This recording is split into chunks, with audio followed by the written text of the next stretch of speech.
Good evening. My name is Theo Rose, and welcome to the Council for Minnesotans of African Heritage's legislative training. We are hosting this training today to focus on legislative process and the African American Family Preservation Act.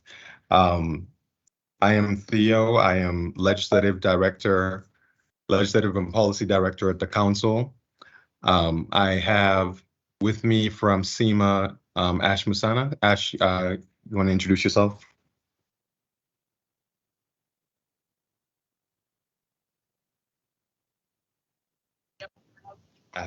Absolutely.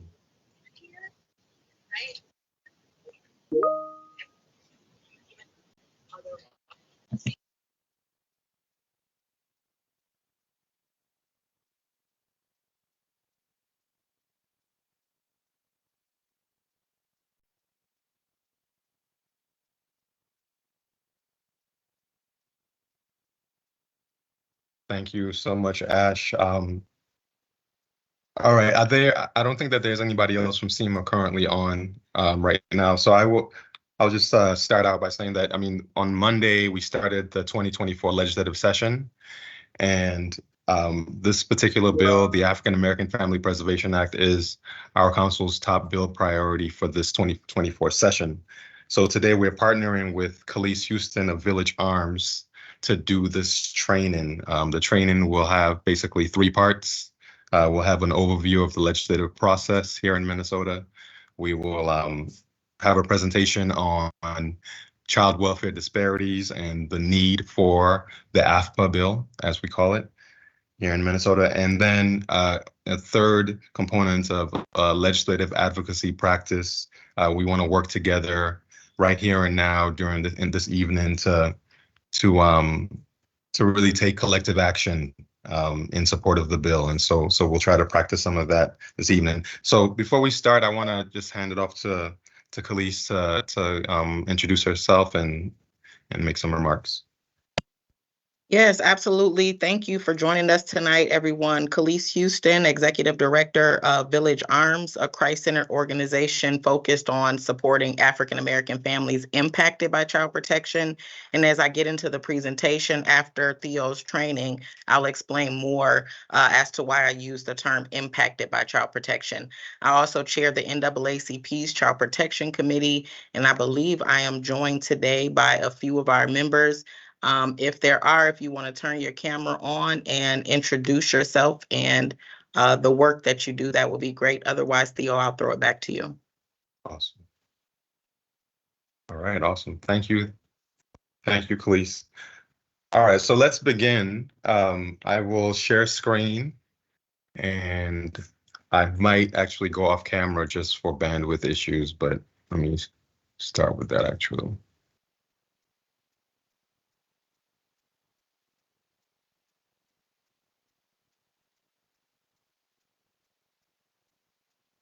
Theo, we do have one member that just joined us from the NAACP. Marvelyn, do you want to introduce yourself? Sure, I want that to happen actually. Yeah, welcome. I think you're on mute. Sorry about that. Thank you.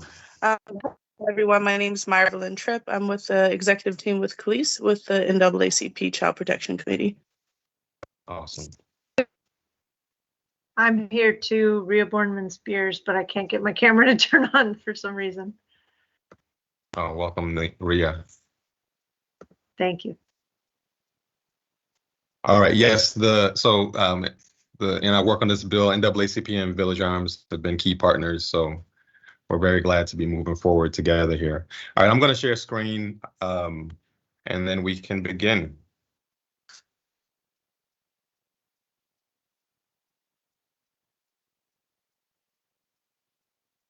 All right. So again, my name is Theodore. I am policy director with the council. Again, the agenda for today, we'll go over the Minnesota legislative process. We will have a discussion presentation around why Minnesota needs the African American Family Preservation Act, and then we will try to practice some actions in support of this bill. So first and foremost, we want to start with some background about CMAH and our functions as a state agency. So CMAH, we advise by statute. So we're created by the Minnesota legislature, first of all.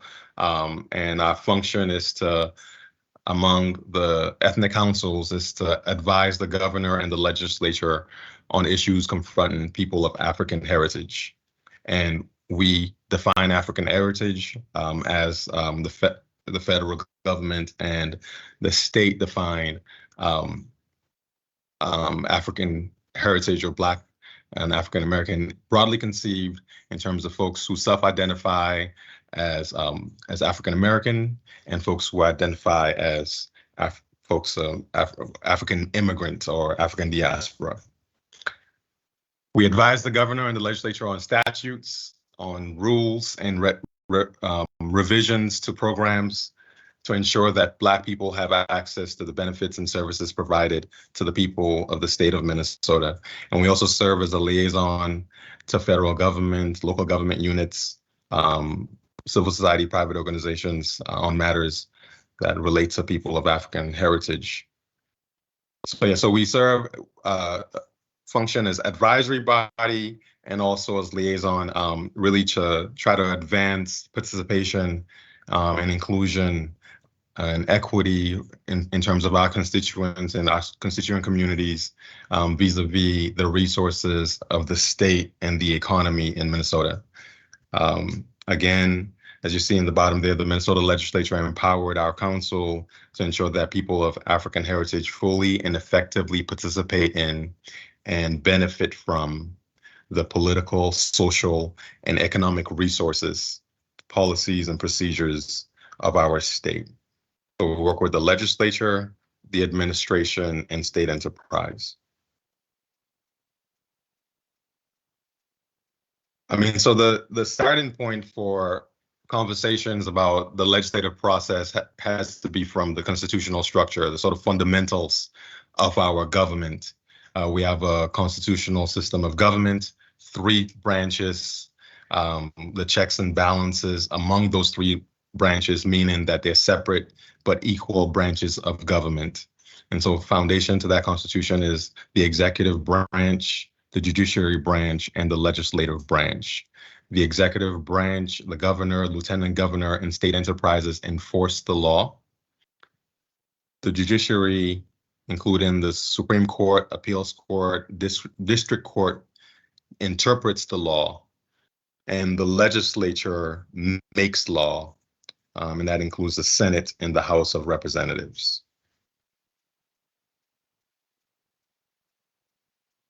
So we want to highlight 2 key types of public policy change.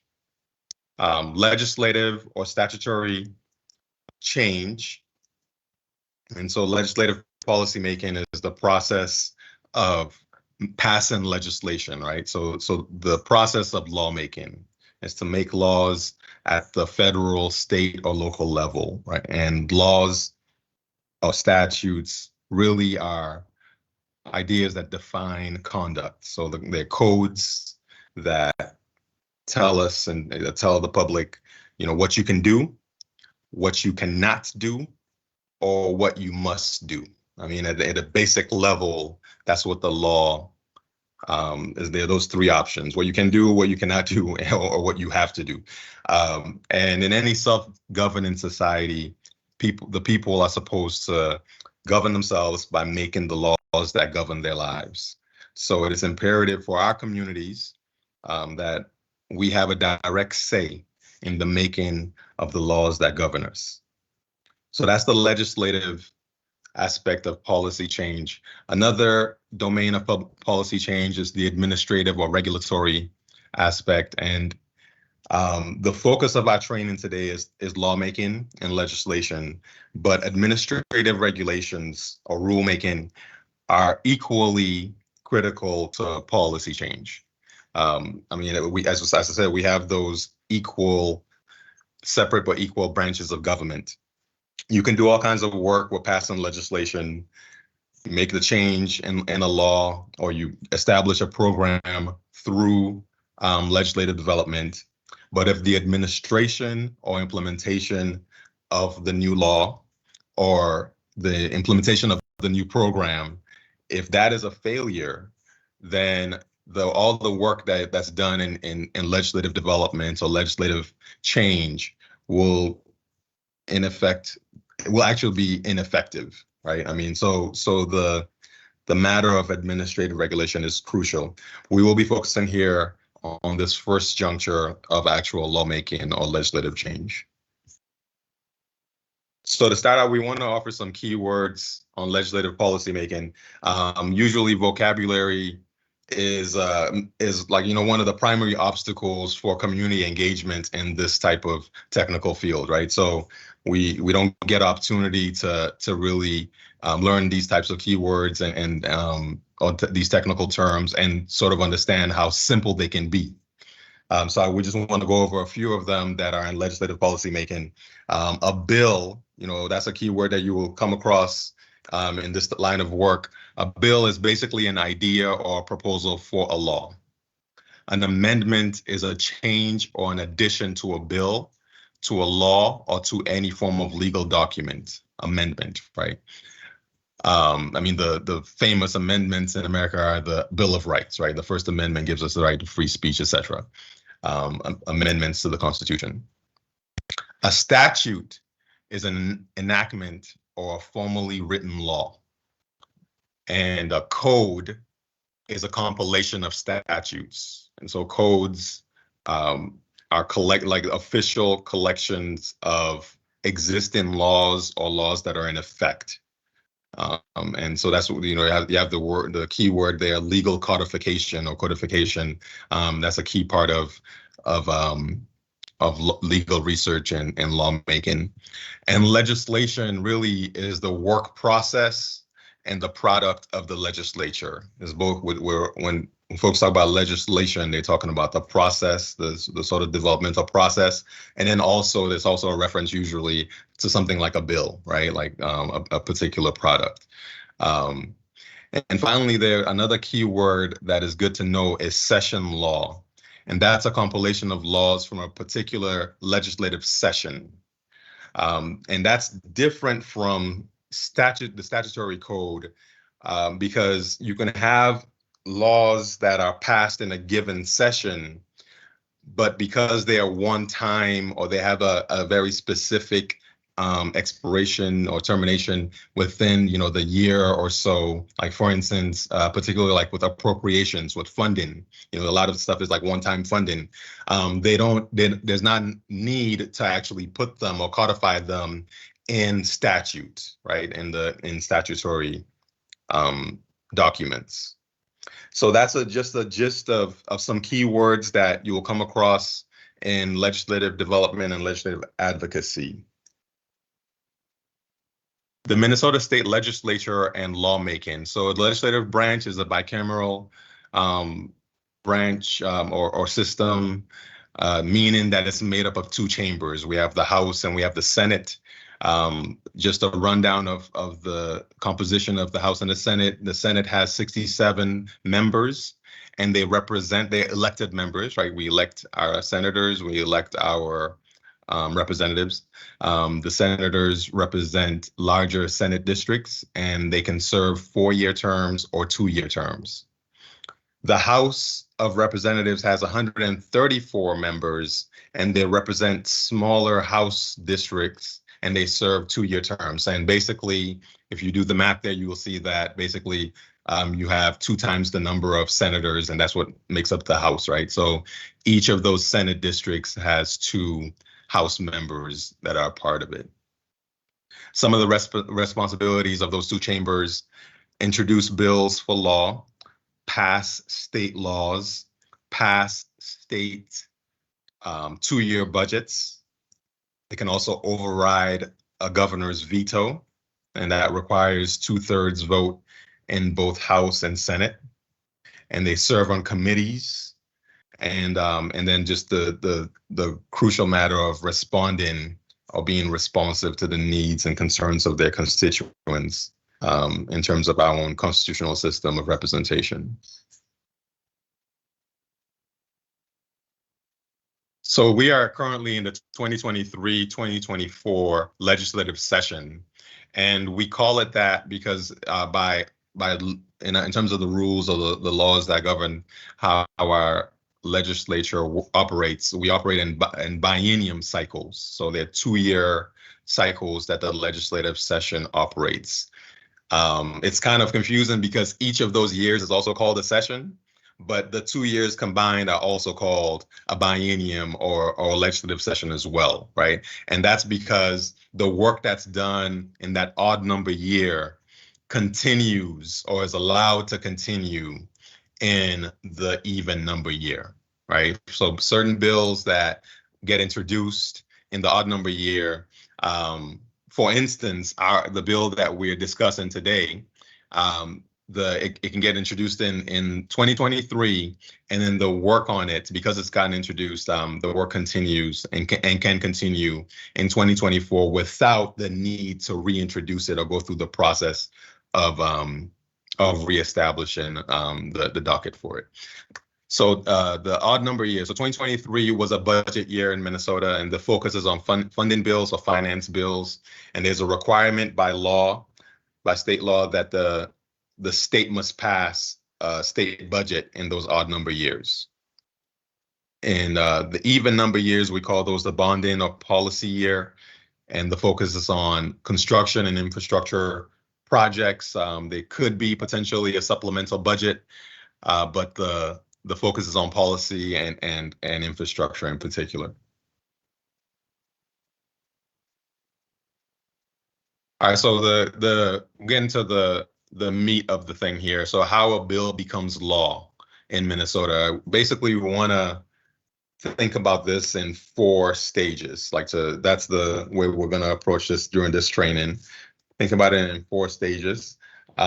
Introduction of the bill, committee review, floor vote and passage, and the governor's signature. So I want to go each of those 4 stages in the upcoming slides here. So the first part of really thinking about an introduction is to think about what exactly a bill is. And I mentioned this earlier. It's an idea or a proposal to create a new law. A bill can be a proposal to create a new law, it can amend an existing law, or it can attempt to repeal or remove an existing law. It's important also to know that only legislators, constitutional officers, and state agencies can ask the reviser to prepare a legislative bill proposal, right? So as our system of government operates, anybody can come up with an idea for a bill. I mean, and in fact, it's your right to do that. I mean, to engage this process. But in order to get that idea to move through the process, it's important and incumbent to connect with legislators and other constitutional officers or officers of the state to work with them on actually developing a bill proposal for the process. A bill author. Only legislators can introduce bills into this official lawmaking process. And for a bill to go through the process of becoming state law, it must be introduced in each chamber of the legislative branch. So it needs to be introduced in the House as well as in the Senate. And though the language can be, obviously you want the language for your bill to be the same, but those then will be called companion bills, and they have to go through the processes of the House and the processes of the Senate.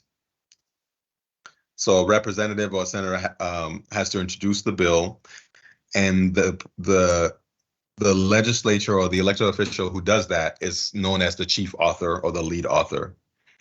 And that lead author or that chief author is responsible for presenting the bill to committees during hearings, and also to present the bill to the whole chamber during floor debates.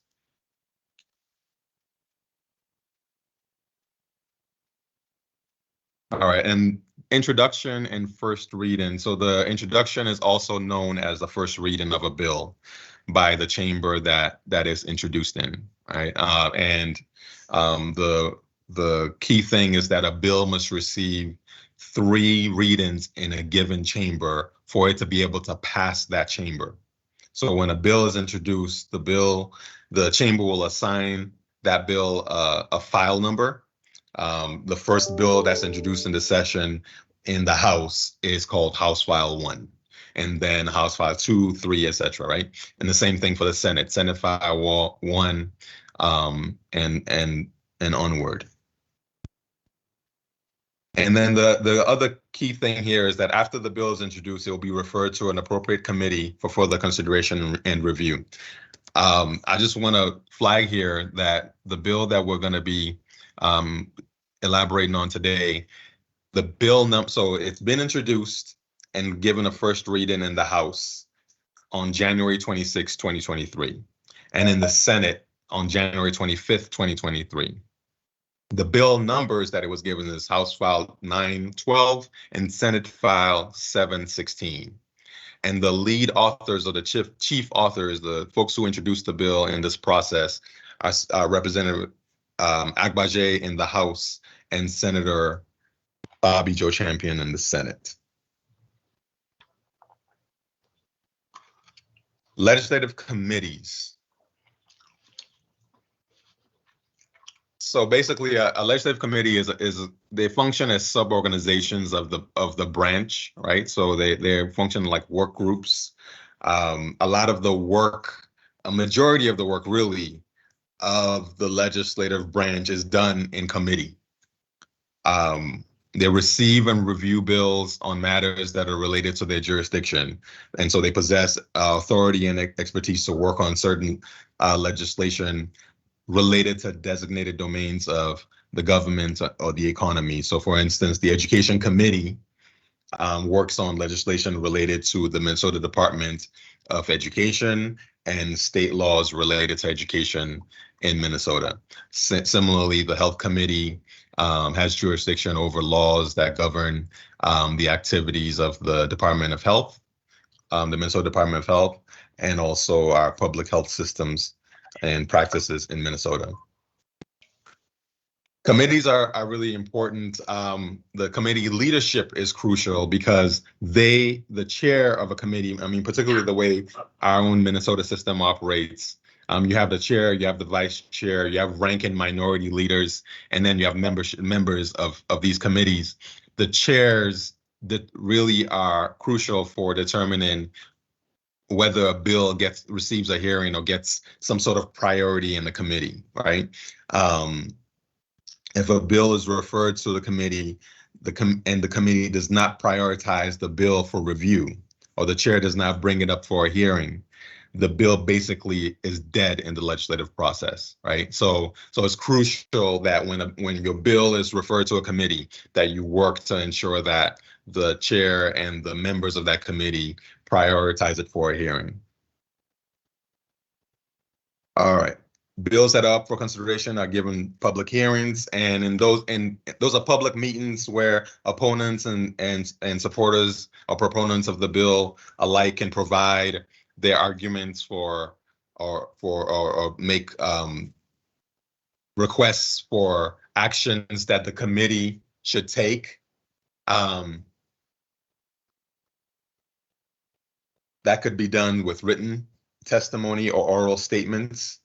The committee can amend a bill proposal. It can vote on the approval of a bill.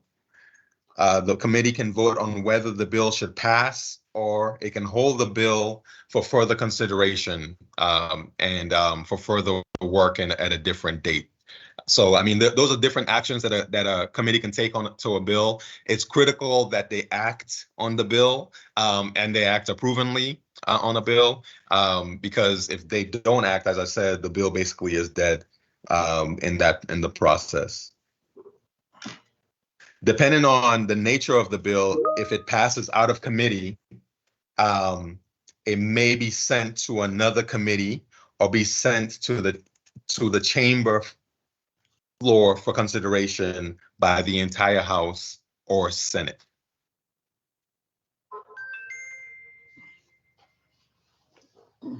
It's very important here. I want to just flag this issue of committee deadlines. It's noted right there. The legislature set specific deadlines for committees to act on priority bills in a given session. And so if we just use the case example of AAFPA, of the African American Family Preservation Act, it was introduced in the House and referred to the Children and Families Committee in the House of Representatives. So it has to go through that committee. It very likely has to also go through the Judiciary Committee and potentially the Public Safety Committee. In the Senate, it was introduced and referred to the Health and Human Services Committee. And similarly, it might need to go through Judiciary and Public Safety Committee because of the contents and the matters of the bill itself. Again, these committees must act favorably on the AAFPA before March 22nd, 2024. That's one of the first deadlines that have been given by the legislature. So it's important that you contact committee chairs and members to urge them to hold hearings on that bill. All right, so floor vote, let me check my time here. All right, floor vote and full or final passage. So then the House and Senate floor debates, the bills that get out of committee may be debated on the floor of the chamber, the full chamber that they're moving through, right? That floor debate or that floor discussion is considered a second reading, and members can offer amendments and vote on amendments in that floor debate. When there are no more amendments to offer, the bill is given a third reading, and members will then make their final arguments, and the chamber will vote on the passage of the bill out of that chamber, out of the House or out of the Senate. Right? So if a bill passes through the House or the Senate, then it will be sent to the other chamber. That passed the bill will be sent to the other chamber. And the rule, before I get to that, actually, let me just say that in terms of the rules around passage, right? So the rule is that the majority of each chamber in the House or the Senate must vote in support of a bill for it to pass that chamber. There's an exception, and I wanted to just point this out before I move forward, that there's one exception in terms of bonding bills. Bonding bills require the support of 3/5 of each chamber to pass, right? So every other bill just is a simple majority, but bonding bills, which authorize the state to sell bonds in order to raise money, require 3/5 support. So again, remember that a bill must pass both chambers to become law. It has to pass the House and the Senate, and the same language has to pass for a bill to then be sent to the governor for signature. So when a bill passes one of these chambers, whichever chamber it passes first, that chamber will send a report to the other, informing them that they have passed the bill. And if that second chamber wants to prioritize and pass the bill, it will put the bill through the necessary steps to afford it 3 readings in the given chamber for it to then pass through the second chamber.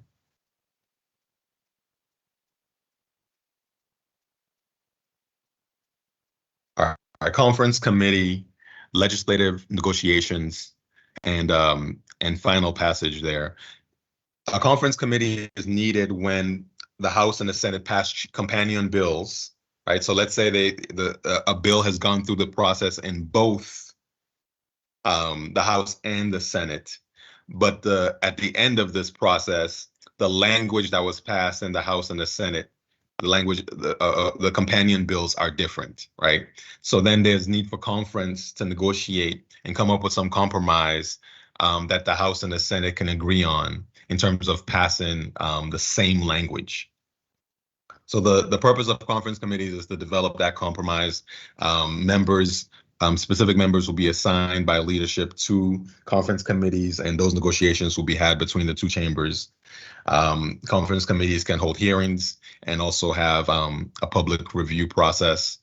The goal anyway is to come up with that compromise or that agreement that then will be sent back to the House and the Senate, and the House and the Senate each have to repass that agreement for it to be sent to the governor.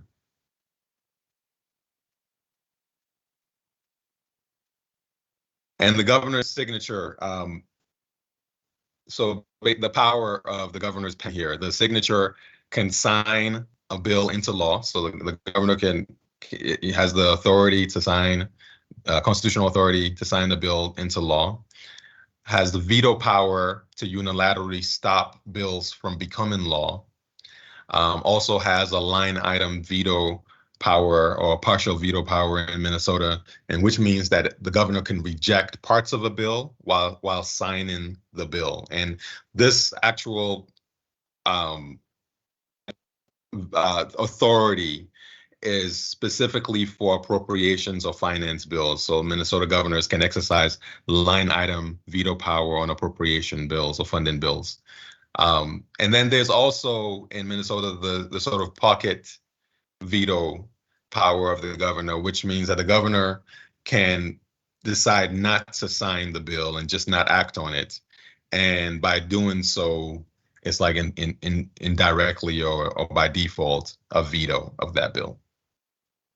The legislature, if the governor decides to veto a bill that the legislature sends to them,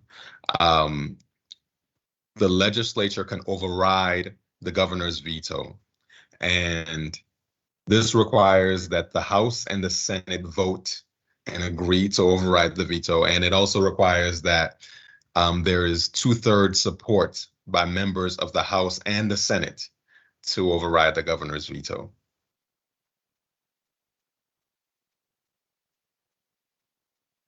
All right, so we have this this graphic here, rethinking the legislative process. I began the presentation by talking about our constitutional system of government in Minnesota. Our system is based on participation and representation. So this flow chart is an attempt to depict this idea, right? So to depict the legislative process, these four main stages of legislative development in Minnesota and elsewhere, actually. But then with an understanding and with a focus on the role of community voice, community presence in that process. So we're trying to show here that the stages themselves should be based on and should really come from your voice and your presence and your action in government, right? So that's critical for thinking about, you know, how we do engagement and advocacy in the process, that we have every right, and the system actually requires, if it's working effectively, then our voice should be heard loud and clear, right? And very much we should be part of decision making at the highest level in Minnesota, in our state, and in our economy.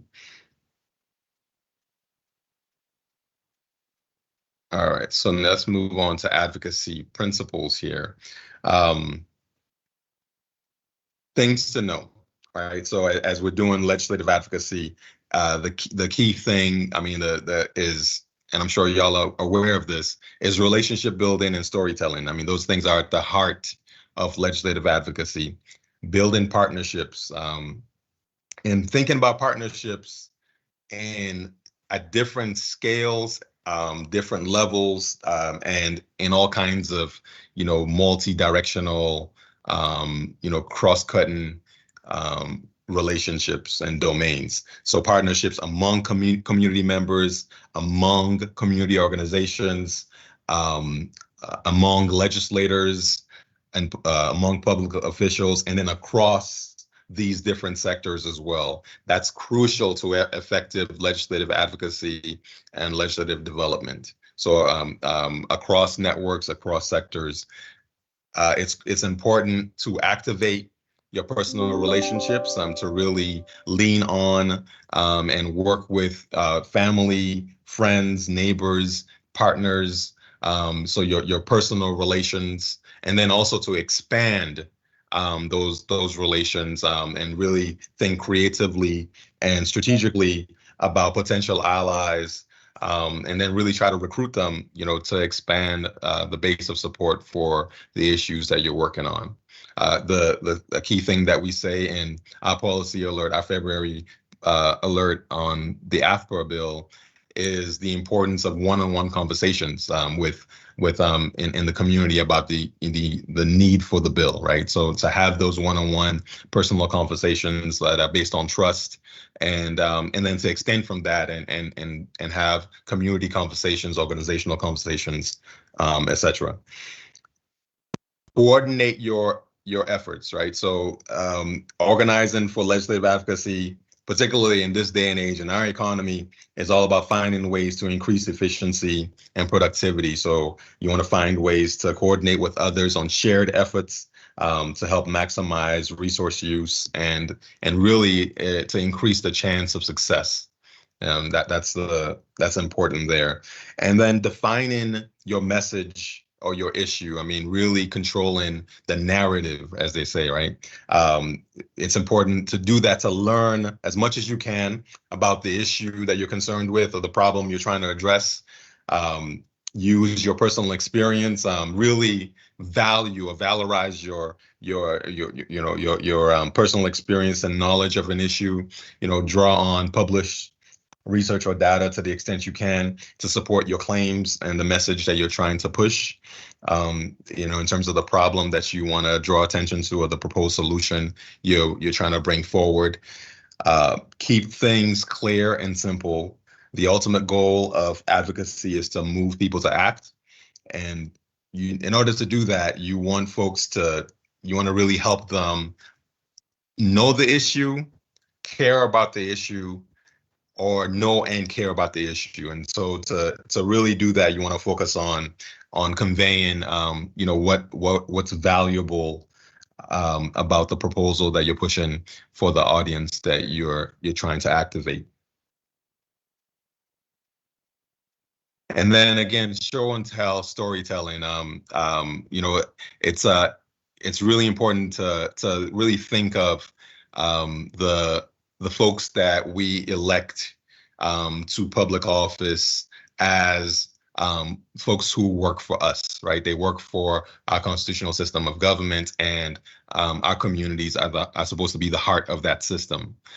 So really, it's important to create opportunities for constituents, for decision makers, lawmakers, other stakeholders to hear the stories that you want to tell, to hear about the issues that you're trying to draw attention to. You want to go to them with those stories, whether it be via email, phone, social media, or in-person visits at their offices or at events at their events, right? You want to go to them, but then also you want to really find ways to bring them to you. That's another important layer of it. You want those folks who are decision makers to visit your community and to witness firsthand the issues that you want them to address, right? So to give them the firsthand look, to really show them really what's going on and why they should care about it.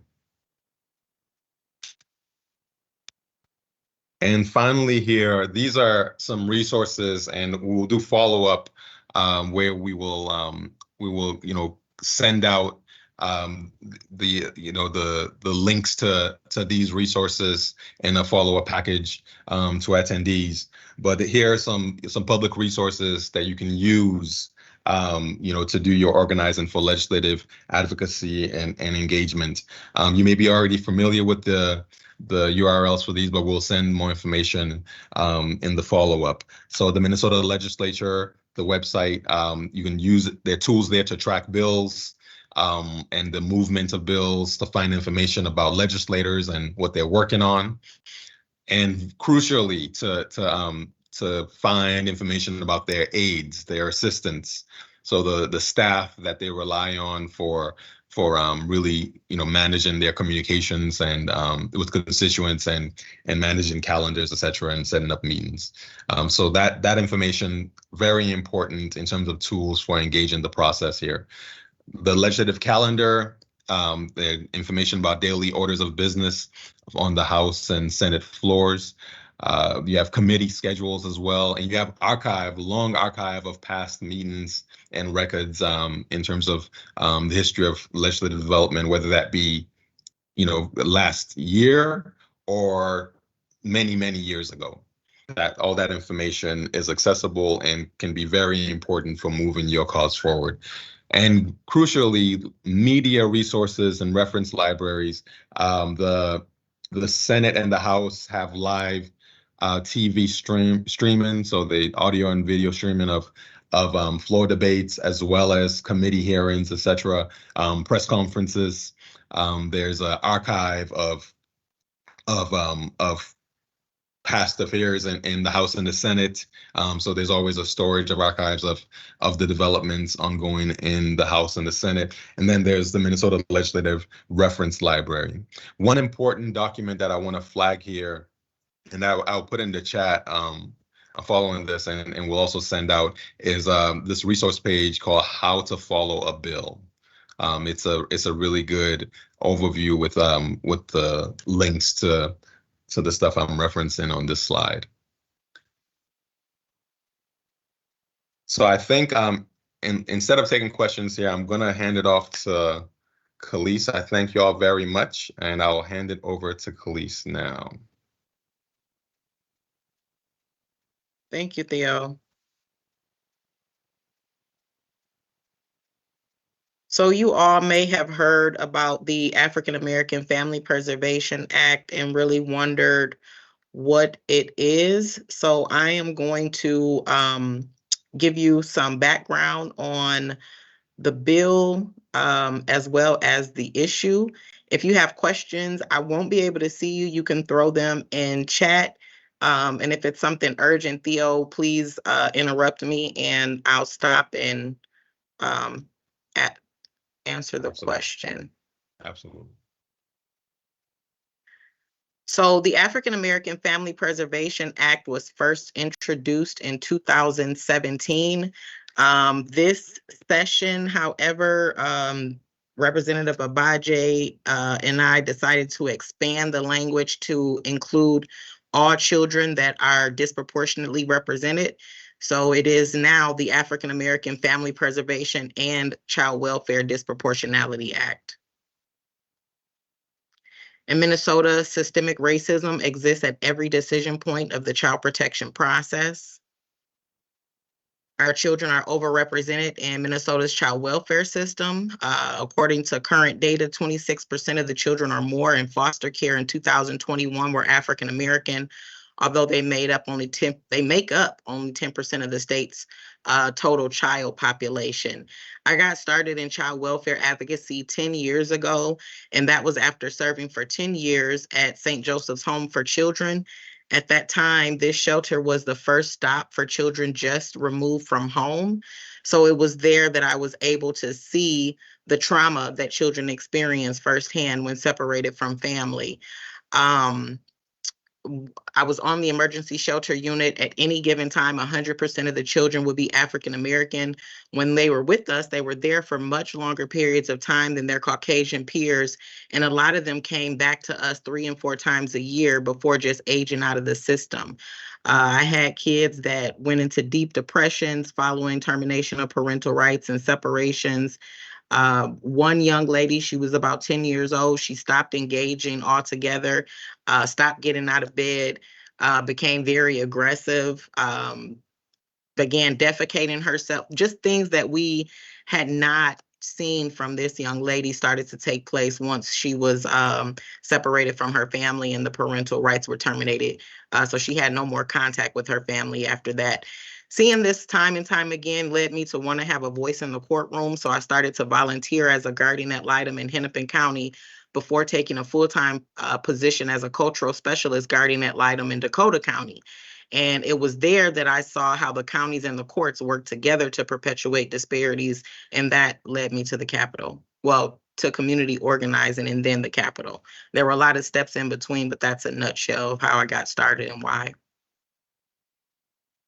Please let me know if you can hear this. Can you hear that? No. Nope. No. One moment, please. I have to stop sharing and include computer sound. My apologies.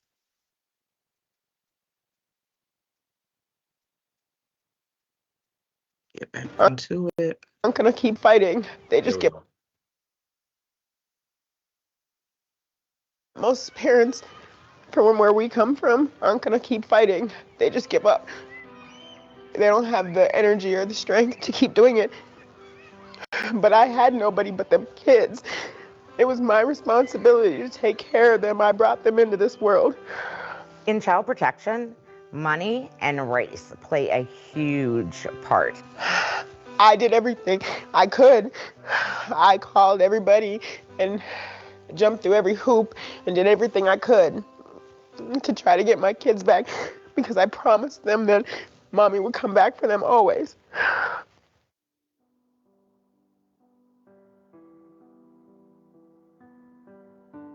My rights, my children's rights, were just completely trampled on from beginning to end.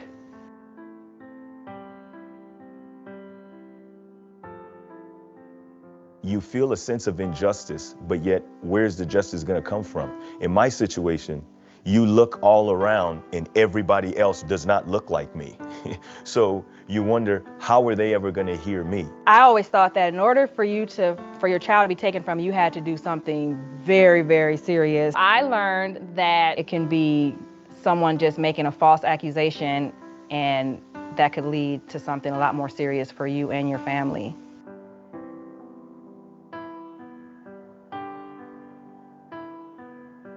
When there's no accountability, everybody feels like they can follow rules. Even though they're in black and white, they can take one word and flip it to mean what I mean. So that telephone game you learn as a child, that's what they're doing with the laws.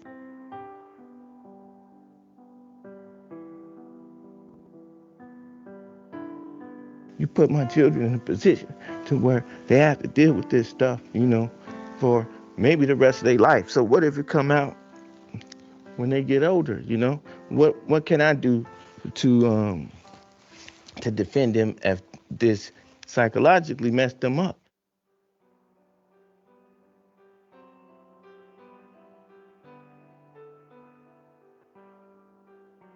The social workers and the guardians, they're not making trauma-informed decisions. They're not reducing the trauma for these kids. It's very, very hard to get an African American family out of court with their children coming home. There are a number of people getting wrapped up in this system that do not belong there. It's almost like a lottery when you come into child protection. Who you get as a worker determines what your fate is. Removing children is traumatic. I believe that they remove children when they don't have to. I believe that there are statutory provisions that are supposed to protect children in that sense, and how things are supposed to play out that are ignored. One worker, it'll be your children will never be removed. With the other worker, your children will be removed and you will be terminated. The information gathered to prove the racial disparities in the system is provided by DHS, provided by the counties. I mean, the counties know they have this problem. I've never been to jail. I have no criminal history. I've never even been in the back of a cop car. I'm a law-abiding citizen. I've worked my whole life. But because of the color of my skin, I was judged.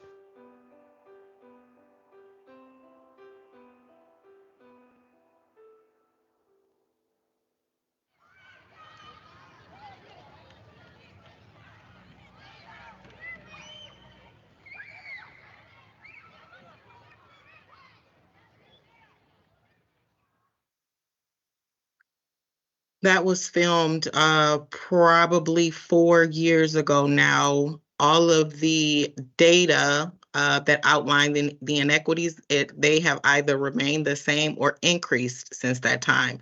Our children are now 2 to 7 times more likely to be removed from home. According to DHS's data, as compared to white children, African American children are overrepresented in rates of reports to child protection. Our children are 3 times more likely to be reported.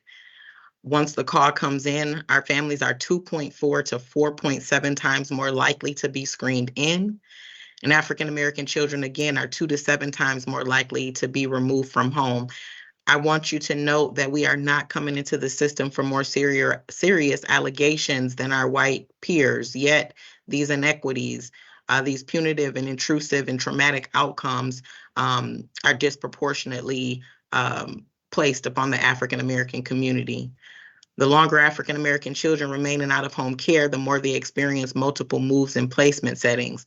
While working in shelter, we would see kids placed with us for the max amount of time, which would be 90 days, and then maybe move to a foster home. If that disrupts their back with us, they may have some trauma related to the removal and separation of their family, so they have some behaviors that they're exhibiting, and some do end up in the juvenile detention center or residential treatment.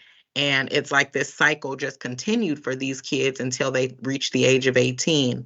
While working at the Bridge for Youth and just being on the ground as an advocate, I would see kids that I served under the age of 18 at St. Joe's now accessing adult homelessness services. So they were never adopted, never reunified, and end up homeless. Some were ending up homeless once they reached the age of majority.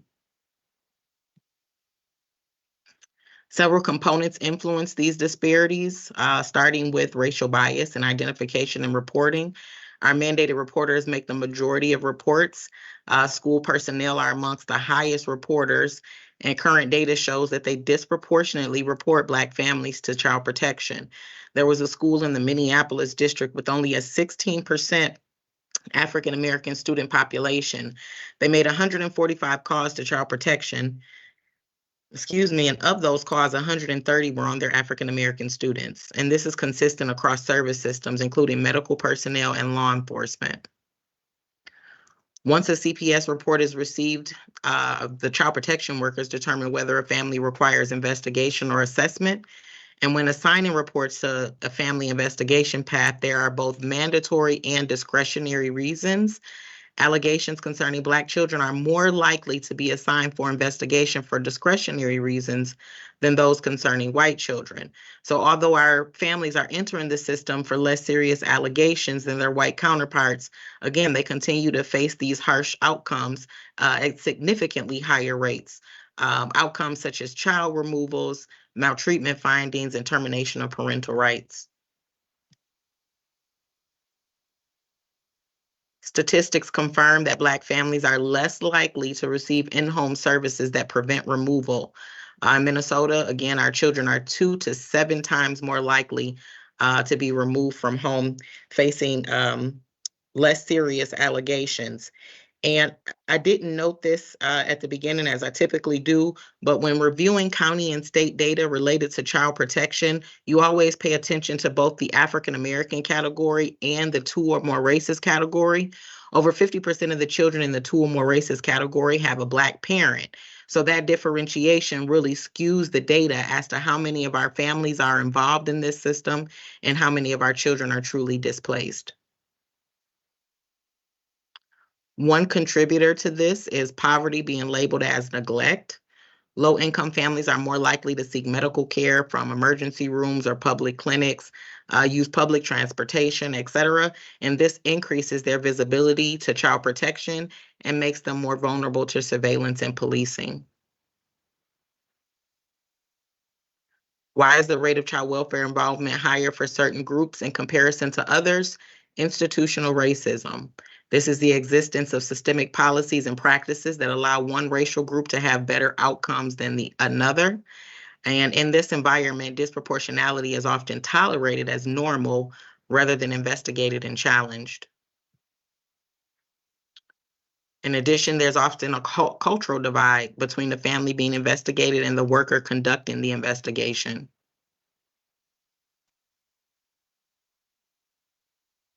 This 2012 study, researchers used an experiment to test the racialized perceptions of hundreds of child welfare workers across Minnesota.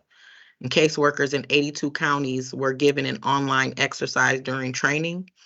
The researchers discovered that the caseworkers were significantly more likely to agree that the photo of the Black baby, not the white one, met the state's definition of neglect. And as you all can see, nothing is different in these two photos except the race or ethnicity of the child.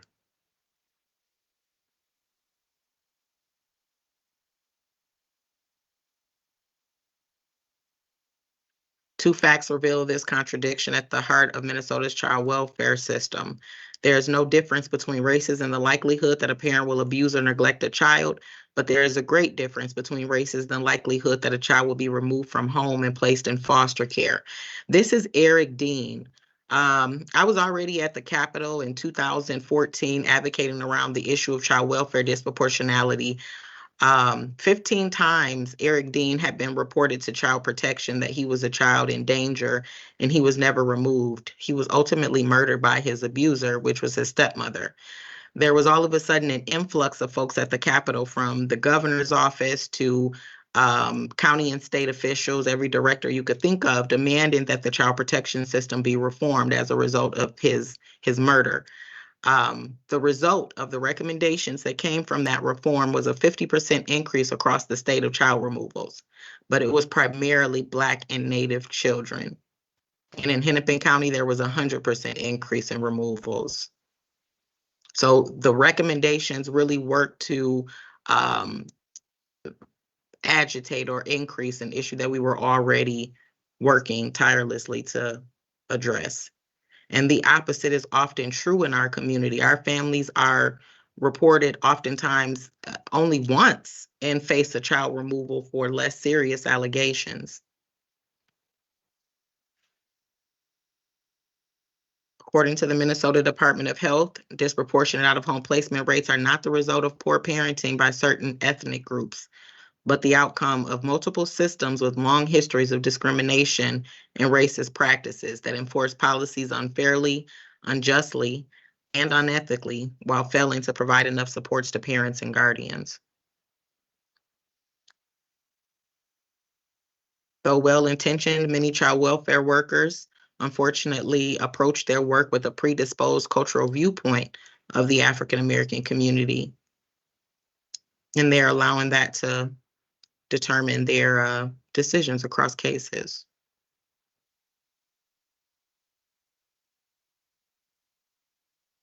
I like to pick on Hennepin a bit, although this is a statewide issue. But in Hennepin County, we make up about 13% of the population, but we're 70% of their screened-in reports.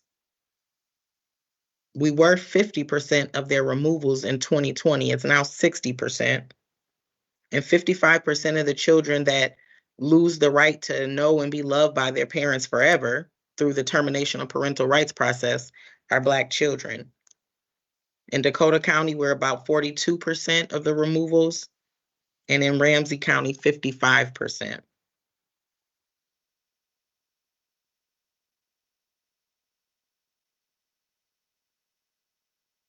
There's often a misconception about the reason our families are facing child welfare involvement and family separation. Historically, neglect has led, or poverty, as I showed in the previous slide, but now the state is saying that it's substance use. Physical abuse, 6.9%. Sexual abuse, 3%. So these are not massively abusive parents that are facing this outcome.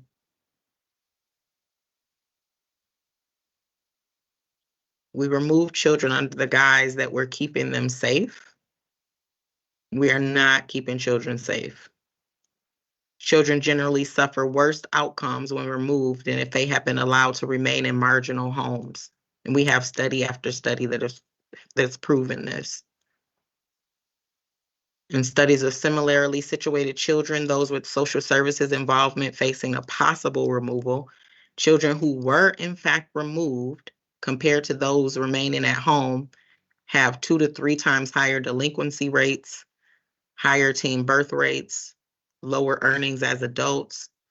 They're 2 to 3 times more likely to enter the criminal justice system as adults, twice as likely to have learning disabilities and developmental delays, and the list goes on.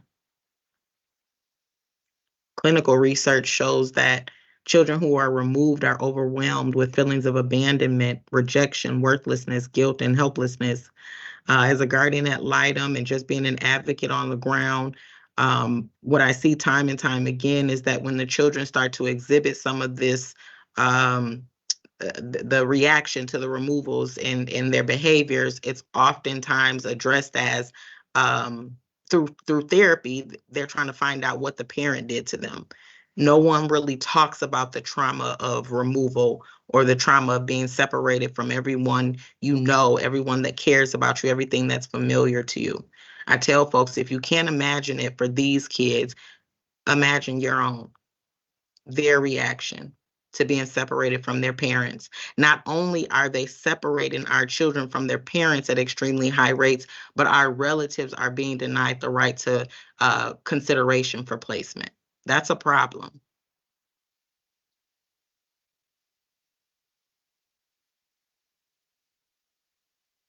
Common mental health disorders seen among foster care youth include PTSD, reactive attachment disorder, anxiety, depression, and again, the list goes on. And it's also common for children who have experienced foster care to engage in high-risk behaviors such as violence, substance use, and delinquency. And what I try to get across to people, because the focus has been on public safety for some time, this is a public safety issue as well. According to DHS, this is taken from one of their recent trainings, Seeking Safety and Preventing Harm, Child Welfare Response to Children and Youth that are Missing from Care. And the question was asked, why are children in foster care especially vulnerable to sex trafficking? The social isolation, less social and family support, transient formal support, high levels of mental health diagnoses, overrepresentation in foster care. And again, Native American and African American youth are disproportionately represented.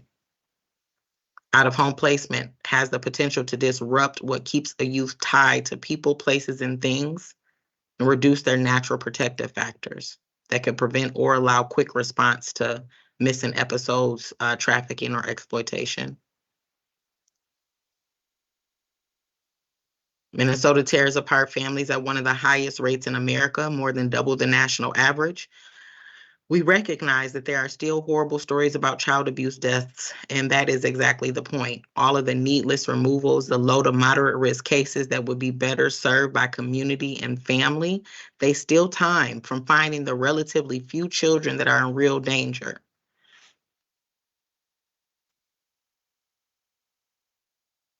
Everyone has a stake in ensuring Minnesota's child protection system is fair and equitable. We're calling on our legislators to support the following legislative action: the African American Family Preservation and Child Welfare Disproportionality Act. This act declares that it is the policy of this state to protect the best interests of African American and disproportionately represented children, while promoting the stability and security of their family by creating a standard to prevent the unnecessary removal of children.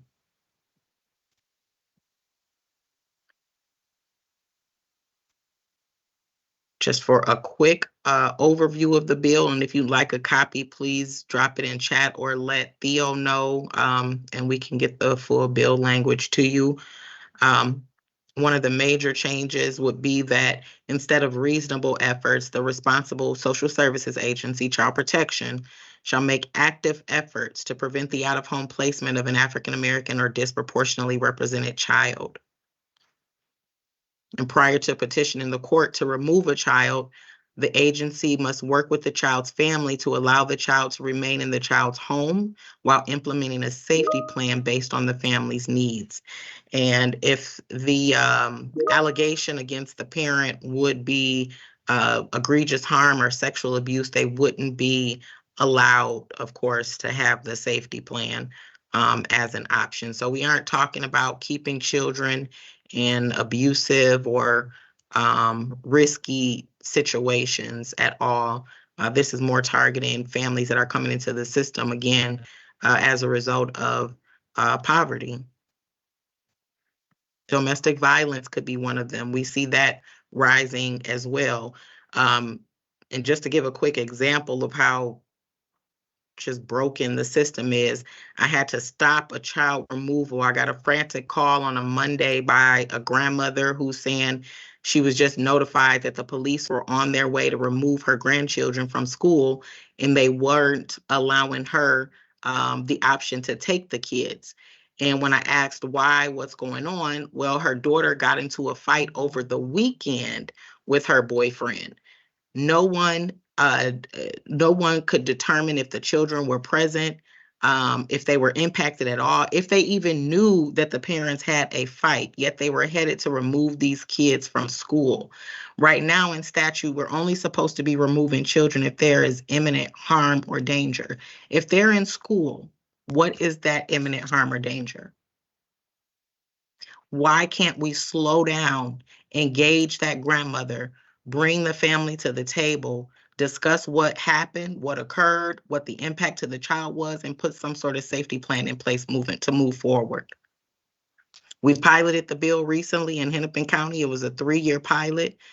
Just ended at the end of December. We served over 200 families and closed 90% of those cases without a child removal by doing exactly what I just described. We engaged the father, we engaged the extended kin as their support network, and we put safety plans in place and kept the cases at the investigative stage and closed safely at the investigative stage. And that's what we're asking counties to do. Prior to or within 48 hours of the removal of a child, if out-of-home placement is the only viable option, the agency must make active efforts to identify and locate the child's non-custodial parent. We don't do a good enough job in engaging fathers. So this bill would make certain that those fathers are being engaged and allowed the opportunity to care for their child so that they aren't placed in stranger care. So the agency would have to make active efforts to locate both the non-custodial or non-adjudicated parent and the child's relatives to notify the child's parent and relatives that the child is or will be placed in foster care. The responsible agency must inform selected relatives and the child's parent or custodian of the difference between informal kinship care arrangements and court-ordered foster care.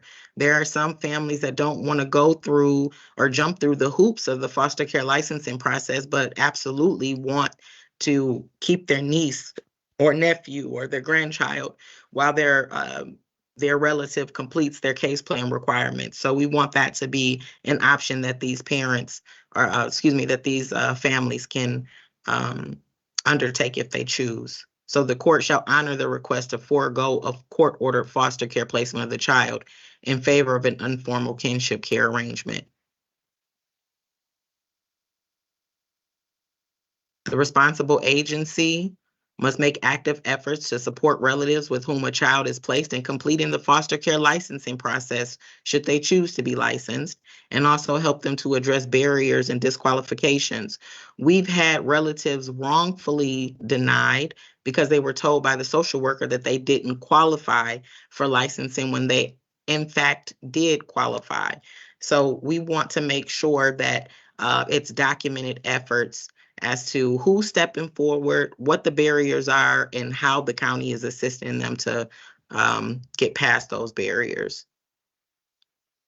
There are variances that families could qualify for through DHS that they aren't privy to because no one's informing them of that. The bill will require that preference be placed on a transfer of legal custody opposed to a termination of parental rights. We make up a very small percentage of Minnesota's population, but we are the majority facing termination of parental rights at the end of our cases. And please remember, we're coming into the system for less serious allegations than our white peers. This should not be the outcome. It is very difficult right now for a family to have their rights reinstated after termination.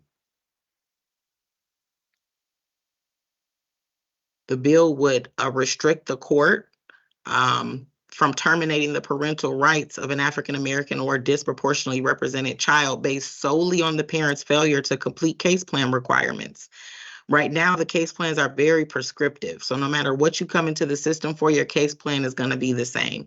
If you have 12 things on your case plan and you don't complete 2 of them, let's say you have to do therapy, a mental health assessment, parenting eval, parenting classes, domestic violence groups, individual and family therapy, supervised visitation. If these are actual case plan requirements that I'm naming off here. If you didn't complete 2 of those, let's say you did the individual and the family therapy, but you didn't want to do domestic violence groups because you're addressing it in therapy. Well, we don't want that to be held against you and you lose your parental rights based solely on that fact. So we wrote that into the bill as well. A parent or an African American or disproportionately represented child whose parental rights have been terminated may appeal the decision within 90 days of that termination. Right now, I believe they have 21 or 22 days to appeal. That TPR trial process is long, it's tiring for parents, and we want to give them a time to catch their breath and go ahead and appeal if they choose to do so, and figure out how to do it. This is regarding social services agency conduct. A responsible employee who has duties related to child protection shall not knowingly make untrue statements about any case involving a child alleged to be in need of protection. They may not intentionally withhold any information that may be material to a case, and they may not fabricate or falsify any documentation or evidence relating to a case involving a child alleged to be in need of protection. Any of these actions shall constitute grounds for adverse employment action. And we have this written in here because there are several instances and several cases where this did in fact take place. So we want to put some protections in place for our families. Case review. Each responsible agency, so each child protection agency, we have one in all of our counties, they shall conduct a review of all child protection cases handled by the agency every 24 months. The responsible agency shall report the agency's findings. If they do a case review and they show disproportionality and disparities in their child welfare outcomes for African American and other disproportionately represented families, they must do a remediation plan, develop a remediation plan to be approved by the commissioner. The commissioner shall establish an African American Child Welfare Oversight Council to formulate and recommend policies and procedures relating to child welfare services. We do have this in place currently. DHS did create this council.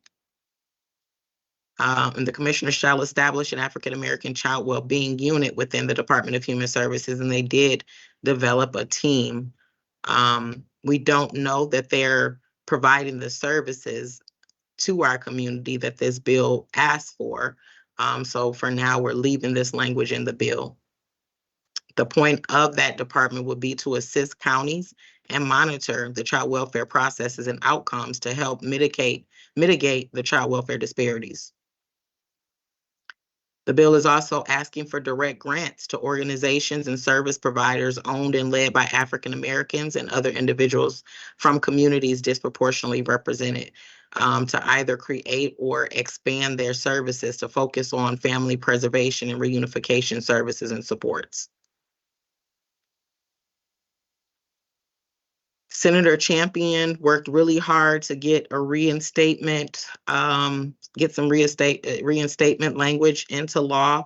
But right now, in order for a parent whose parental rights to be terminated, in order for them to be reinstated, the child has to be in foster care for 4 years.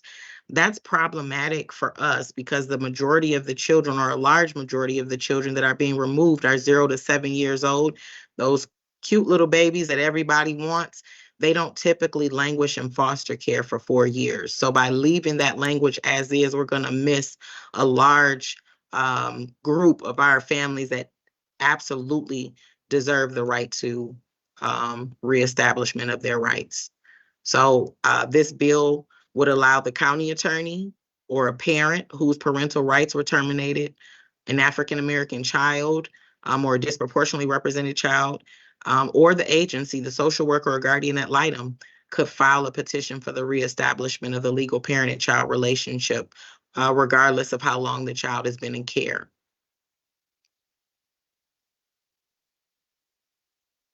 And this section just speaks to maintaining connections in foster care. So asking the commissioner to create some best practices for counties to help them, to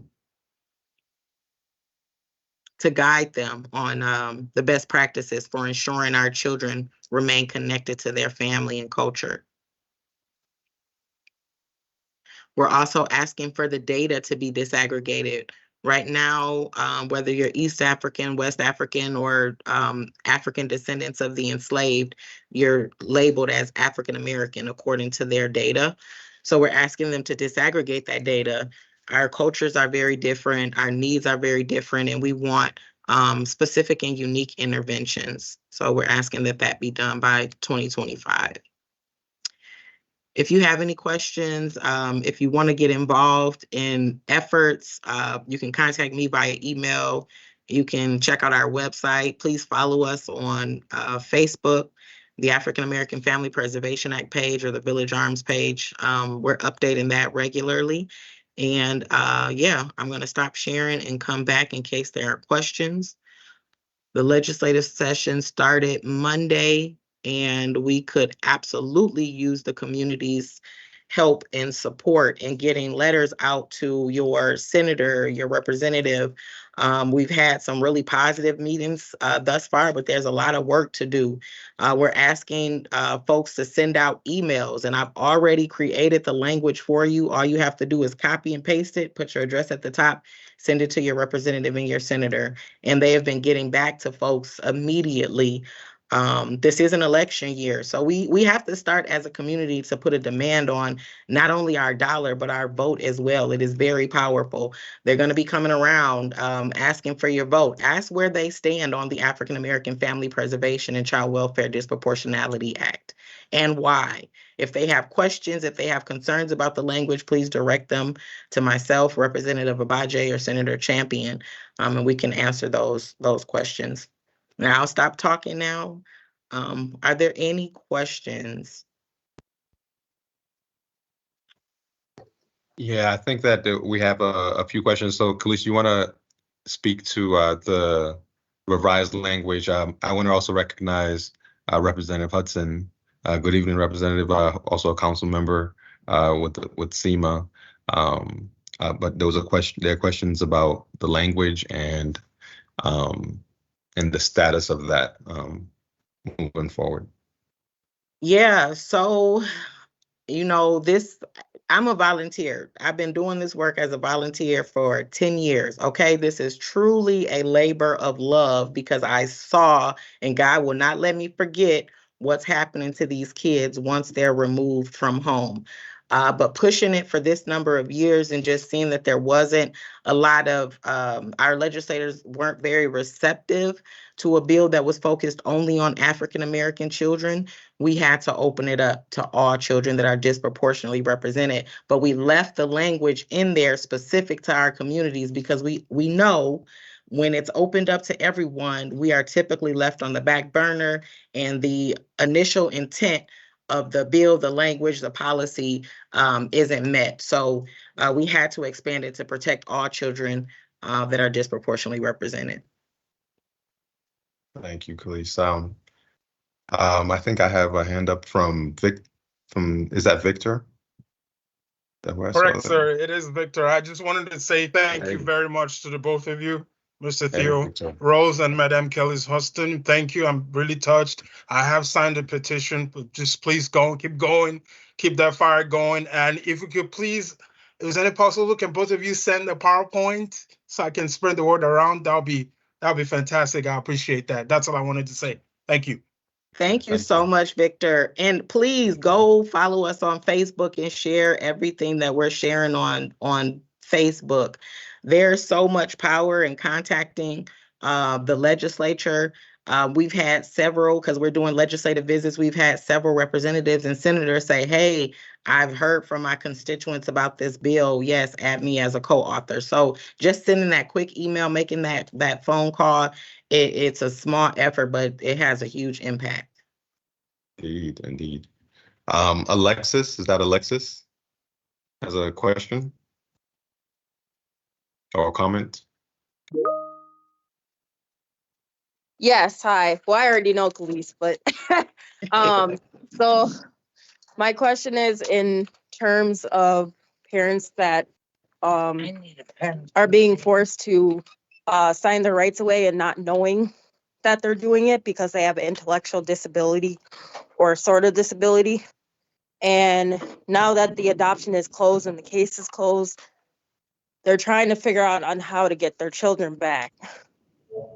Like, you know what I mean? Like, they're trying to figure out, like, if there's a possibility to file a petition to get a hearing going so they can get their children back. Bria, are you still on with us? Could you speak to that? She's saying post termination. And did you say adoption as well, Alexis? The parent is hoping to reunify? Yes, it was, so somebody emailed me saying that a mother is homeless currently and that the adoption is closed. And she didn't realize that she was signing her rights away when she was signing the thing. And yeah, and now she has no contact with her children at all. And she's trying to get them back. I don't have good news to say in response to that. There is a case that we tried to reopen an adoption based on fraud. That's one of the few reasons you can actually reopen an adoption. And we had, I felt like one of the best cases for fraud that we could have had about the adoption, and we still weren't able to reopen it. And they're confidential, they're closed files that you can't get access to without a judge's permission. I mean, it's just so difficult once there's an adoption. What I have heard people succeeding at is contacting the social worker from the county who handled the case. Even though it's, closed, they still can have the contact information for the family, and potentially if they're worth anything, a lot of them will just say, no, I'm not going to help. But some of them will say, you can give me your contact information and I can pass it on to the family and they can choose whether to contact you or not. I've also encouraged people, if they can figure out where they live, which sometimes people have enough information to do that, send letters, right? I mean, don't do anything that would be overboard or could get you labeled with a harassment restraining order, but just try. And then obviously I always tell people, worry about your social media, because kids are going to be on there at school with their friends looking for you. So those are all the pieces of advice I give. Thank you, Ria. Thank you. Ria is a family law attorney that I met at the Capitol several years ago, who was able to see what I just explained to you firsthand in the courts, and she has been fighting with me ever since. So she takes a lot of our cases, sometimes pro bono or at a very low cost, to get our families out of court with their children coming home with them. So thank you, Ria, and to my whole team. Everyone saw what these families are experiencing firsthand, and we organically met and have been advocating around this issue. Awesome. Do we have any further questions? Kelis, do you have the template of email and that model of contacting legislators. I mean, some of the resources there for folks is there's a knowing your representative, like, the search bar for who represents you, right? I'm going to share my screen. Let's Right. do this, guys. Yeah, Let's do it. send this email to our legislators right now. I'm going to show you how easy it is. It literally takes 3 minutes. Theo, All right, I'm sending you the language right now. All right, before you do, I want to just recognize Representative Hudson has a hand up. I'm sorry. No, that's right. Thank you. So I just wanted to, if you'll indulge me, add some. I'm trying to lower my hand. Add some thoughts to Theo's presentation and just speak to the bill itself in a way that hopefully will prove helpful. So, fantastic presentation on how the legislative process works. Even having a front row seat, that was still helpful and filled some gaps. I just want to stress so we've had so far in this session, which started last year in January, over 3,600 bills. So 3,600 plus ideas that have been submitted for consideration to all of the various committee chairs. And so it's very important because it kind of functions like a funnel where it starts with those at the top with all those ideas, and then it has to kind of narrow its way down through the committee process to determine what's ultimately going to come to the floor and be debated and potentially passed. And the maximum leverage point that you have is your committee chairs. So, for instance, this bill is first referred to the Children and Families Committee, which is a committee on which I sit.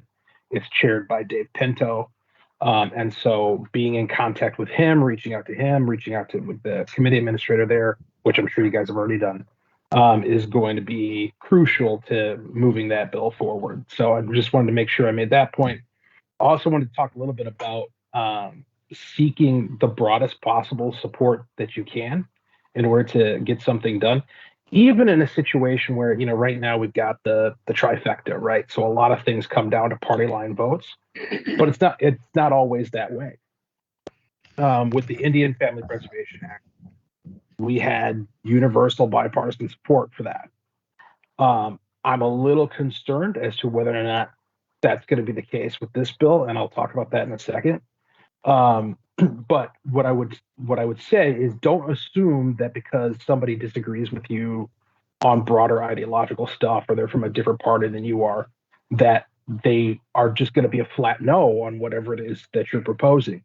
For instance, today at the Capitol, I was stopped outside of the committee room by Representative Nathan Coulter, who wanted to talk to me about one of his bills, which is the people before parking bill that gets rid of minimum parking space requirements.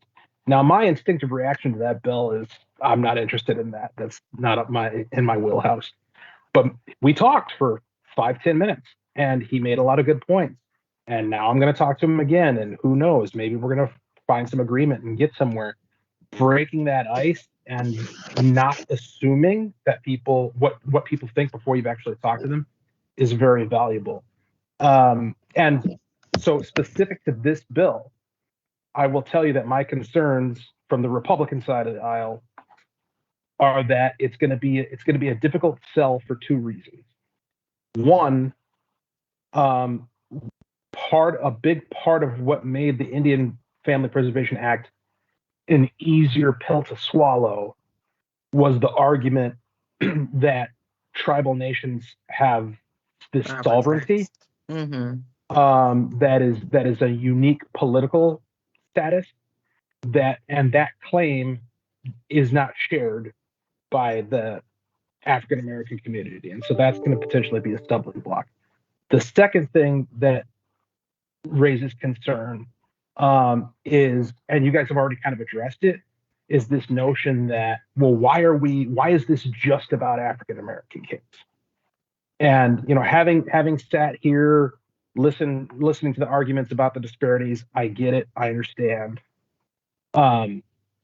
But I'm just telling you, that's going to be a tougher sell for my side of the aisle to say that the disparities are because of systemic racism. The disparities are because of institutional racism.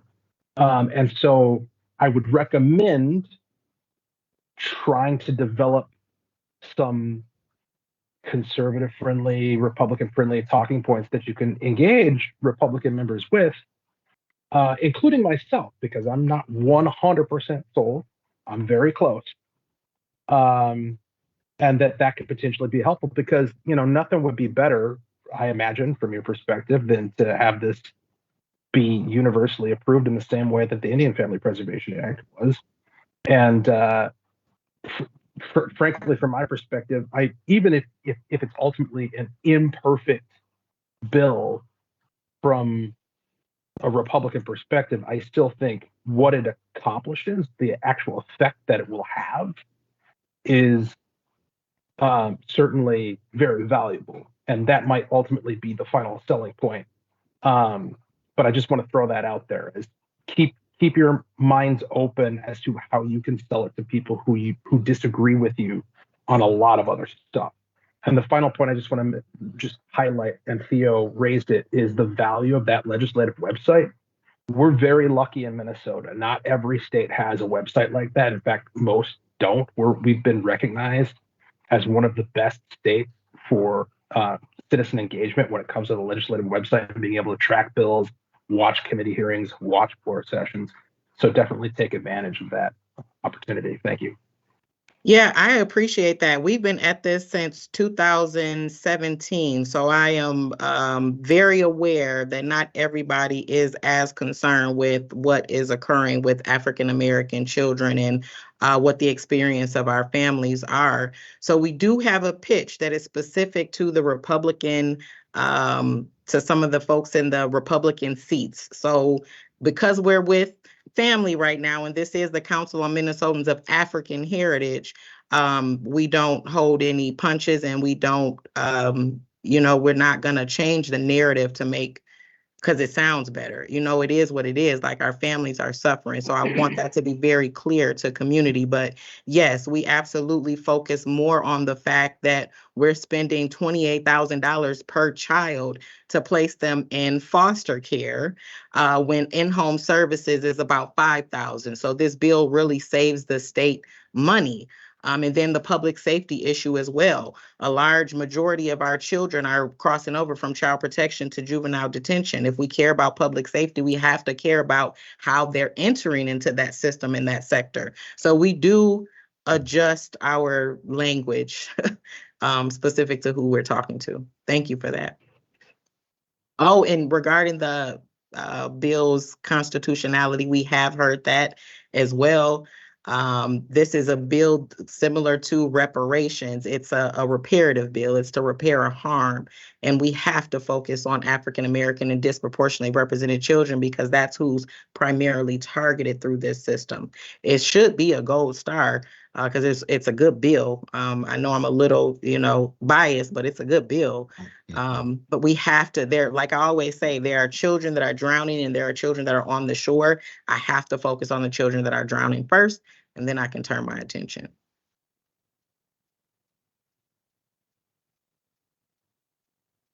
All right, Kelis, I think you sent Yes. you sent some text, but I need to. Ash, are you on still, Ash?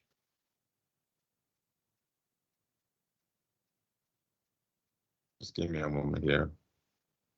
Is it okay if I share my screen? Yes, please. Yeah, you can continue. All right. Yeah, Ash. Is there a way for us to share the text that the language that Kelis sent to the attendees for the is there the group of emails for the folks who are attending? All right, so I forwarded it to you because unfortunately I don't have. Yeah, thank you, Ash, so much. So, folks, if you want to, in real time, and I ask that you do, if you're on your phones or on the computer, just Google "who represents me."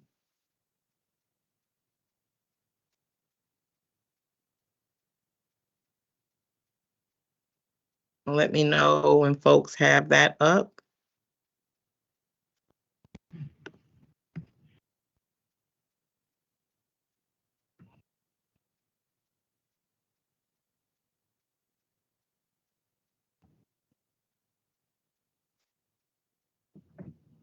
Yeah. Okay. So we start here. Who represents me? The first page should be the Minnesota legislature. You just click there. In this top tab here, you'll enter your address.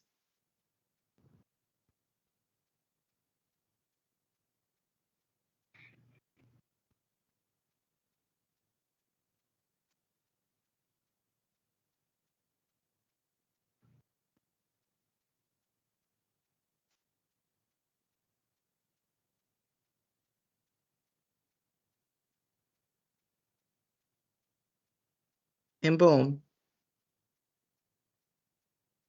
here are your representatives. Your House rep is Aisha Gomez. So you would then click Contact Aisha. Here's her email address. And just to clarify, that's based on the address that Kelis put in there. So based on whatever Yes. address you put in, you will then get the representatives, the senators, and the representatives for your district based on your Yes. residence. Thank you. You put in your home address. You copy and paste, or simply click.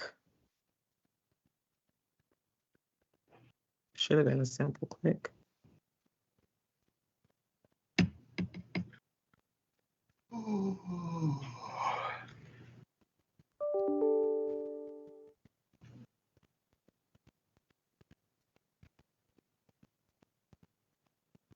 Can you see my movements, Theo?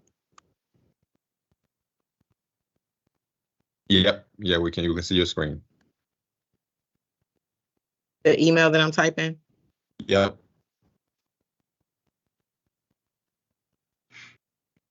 Ash is sending everyone the language. All you do is copy and paste it.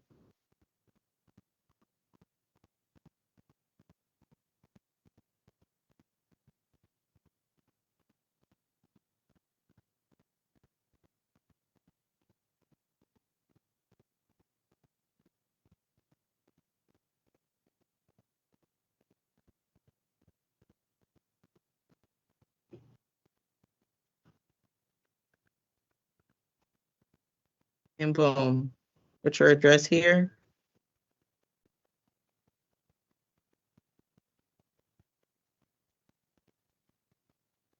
Hit send. From beginning to end, it takes about 3 minutes. And you can do the same thing for your senator. They sometimes, oh, was someone saying something? Oh, Kelis, I was just going to say, also remember to put your name at the bottom and possibly your address too, so that they know you're a constituent. Yep, you put your address at the top highlighted section, but yes, absolutely. You can sign your full name at the bottom. And if you have a senator that uses a mail form rather than providing their email address, can you guys see my screen? Yep. Yeah, You we just can see. click use mail form, and it still takes a minute. Put in your first, last name, your email, your address, because it's important that they hear from their constituents. The subject could be African American family preservation, or, Black children and child protection, whatever you choose. And then you just copy and paste that same language with your address at the top and hit submit. And it's just like sending an email. Who feels comfortable doing that? Let me come back to that screen.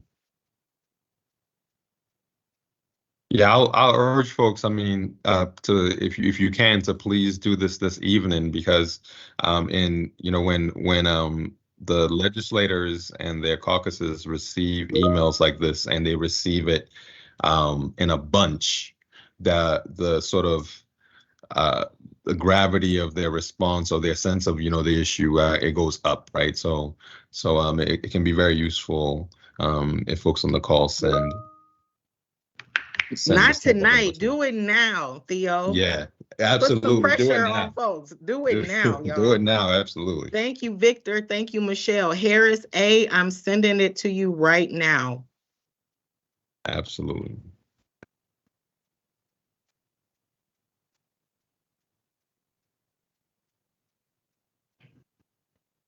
Victor, do you have a question? I'm sorry. I'm trying to take it. No, I do not. I'm sorry Oh, about it's all that. good. Yeah, It's all thank good. you, sir. It's I'm all sorry good. about that. No, I No don't. problem, man. Okay, I got it off. Thank you. All right.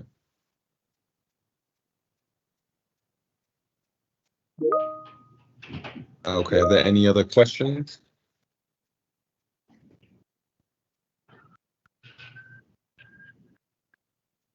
And I'm sending it to the folks. Sorry.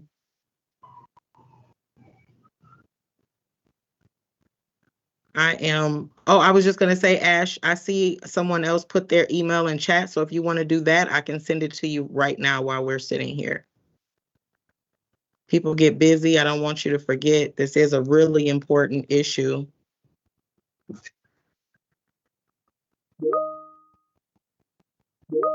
And I think Representative Hudson put something in the chat about the importance, if you can, to personalize the message, to tell your story. I mean, particularly, I mean, whether it be in the past or if it's right now that you've been moved to engage this issue, yeah, just if you're able to say something about that to your legislators, that can be very helpful. Absolutely. And if there are directly impacted parents, relatives, youth that want to get involved, please contact me. If you want to potentially testify at one of the hearings as to your experience with child protection, that's always useful. Or to join us on one of our legislative visits, you could just let us know how you'd like to plug in.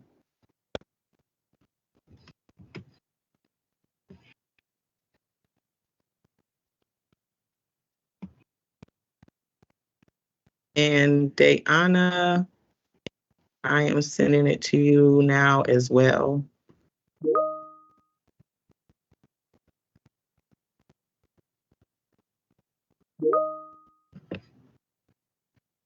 And Representative Hudson did make a great point, even after sharing all of the disparities and all of the poor outcomes for these children, it still doesn't resonate for some.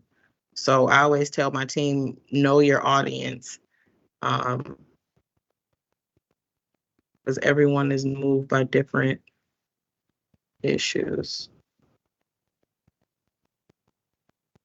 Diana, Alexis, you should have it, Alexis. I'll send it. Oh yeah, I get your emails, police. We was just adding it in there. You got what? Thank you. I'm gonna send it to you anyway. Thank you, everyone. The support is needed. This is truly about our children and their long-term well-being. And again, we aren't saying leave them in situations where they could possibly be harmed or abused, but you don't throw away the entire family because the parents aren't in a place where they can safely parent. So we want our relatives considered when they hold themselves out.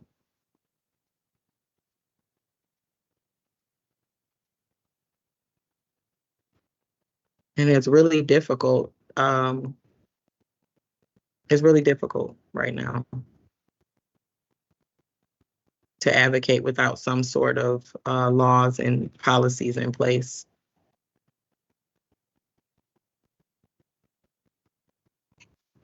Delima, I'm adding you as well. Thank you.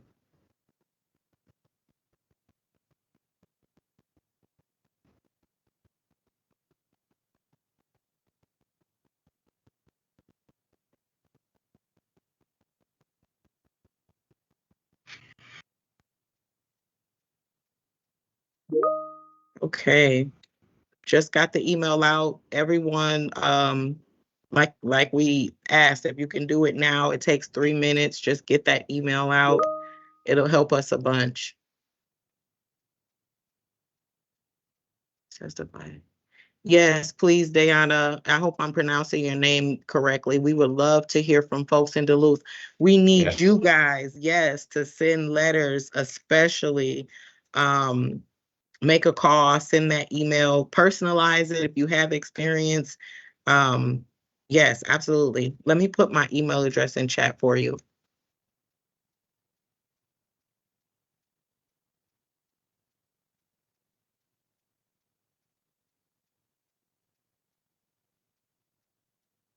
Were there any questions, any feedback, anything unclear? And this is a long-standing issue in the state of Minnesota. This is nothing new. The Council on Minnesotans of African Heritage was created behind this issue 40 years ago. That's why the council exists, behind child welfare disproportionality. I think it's time that we apply our efforts. And then now, thank you, Harris. Apply some pressure, excuse me. Yeah, indeed. Yeah, the council has a long history of working on this issue. I mean, some of the laws around cultural preferences and placement in the early 80s. The council was definitely a major partner in the movement for those laws, and so the Minnesota laws were pioneered, like the movement of that in the country as well. Like they were some of the first laws around addressing cultural and ethnic disparities in child welfare.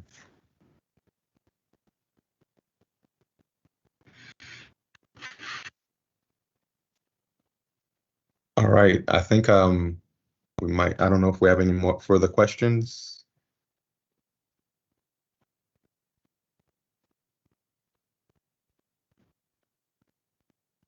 All right, well, I thank you all so much. Kelis, you have anything else you want to add?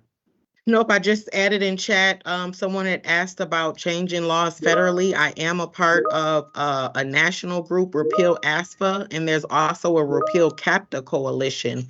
And we have websites you can take a look, sign up to join. We have a Black Mothers March in Washington addressing this issue. So there'll be advocates and mothers from all over the country joining on May 12th. And we are providing scholarships to directly impacted parents and relatives that want to attend. So we'll pay for the hotel, we'll pay for the flight. Just let me know, and please pass that information along as well. Thank you, Theo. Well, you know I'm there, Kelis. Just let me know when and where. Absolutely, absolutely. Thank you, everyone. I think our ED is. My aunt said she'll go with me too. Linda, are you on? I am, and thank you for an amazing presentation, Theo and Kelis, about a subject that is near and dear, or should be, to everyone's hearts. We've got to take care of our babies, our youth, our children. It's so important. I just wanted to remind everybody, too, that we have our African Heritage Day on the Hill next Friday, the 23rd, from 2 to 4 p.m. Would love to see everyone there. We have a lot of representatives that will be speaking, and senators. I think Representative Hudson, are you on the list? If not, get on the list. We'd love to hear from you, and thank you for being here. So if you can show up for that, that would be amazing. It's our time. It's your time to learn. Hopefully, I'm sure we'll hear more about the AAFP. Does it have more letters now? Add AD. It's a mouthful. So, right. So please come out. That's next Friday, 2 to